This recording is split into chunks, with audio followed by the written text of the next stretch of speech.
لڑکا پیدا ہوتا ہے تو اس کا ختنہ نہیں ہوا ہوتا، لیکن ہمارے پیارے آقا صلی اللہ علیہ وآلہ وسلم جب پیدا ہوئے تو آپ صلی اللہ علیہ وسلم کا ماں کے پیٹ کے اندر ہی ختنہ ہوا تھا،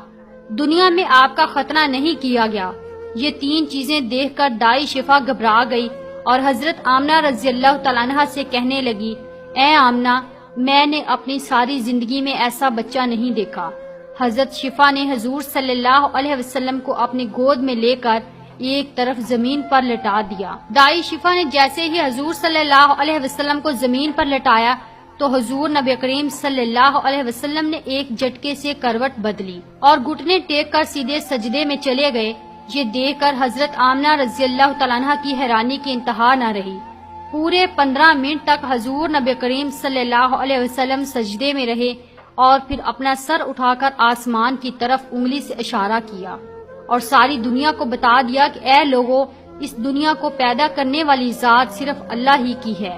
حضرت آمنہ رضی اللہ تعالیٰ عنہ فرماتی ہیں کہ میں نے اپنے بچے کو اپنی گود میں لیا تو اچانک کیا دیکھتی ہوں کہ آسمان کے تارے زمین کے قریب ہوتے چلے جا رہے ہیں،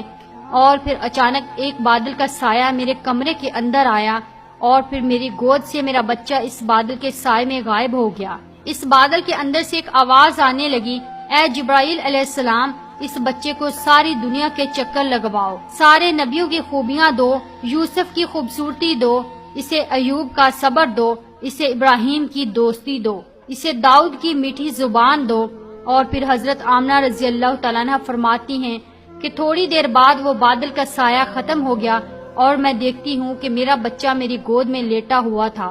صبح ہونے والی تھی۔ دائی شفا نے باہر نکل کر حضور نبی کریم صلی اللہ علیہ وسلم کے دادا حضرت عبد المطلب کو خوشخبری سنائی اور کہا کہ اے عبد المطلب، تجھے پوتا مبارک ہو۔ یہ سن کر رات بھر کے جاگے عبد المطلب کی ساری تھکن جیسے ایک پل میں ختم ہو گئی ہو، اور وہ اتنا زیادہ خوش ہوئے کہ ان کی آنکھوں سے آنسو بہنے لگے اور دائی شفا سے کہا کہ جلدی سے مجھے میرا پوتا لا کر دو۔ دائی شفا جیسے ہی حضور صلی اللہ علیہ وسلم کو باہر لے کر آئی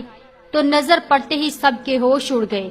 اس قدر خوبصورت بچہ آمنہ کے گھر میں پیدا ہوا ہے۔ سارے چچا بھی اپنے بھتیجے کو دیکھ کر بہت زیادہ خوش ہوئے، یہاں تک کہ جب ابو لہب کی باندی صوبیہ نے جا کر ابو لہب کو خوشخبری سنائی کہ اے ابو لہب، تجھے بھتیجا مبارک ہو۔ یہ سن کر ابو لہب اتنا خوش ہوا کہ اس نے اپنی باندی صوبیہ سے کہا،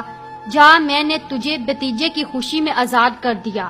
حضرت عبد المطلب بہت بوڑھے ہو چکے تھے، لیکن پھر بھی مارے خوشی کے اپنے پوتے کو گود میں لیے کعبہ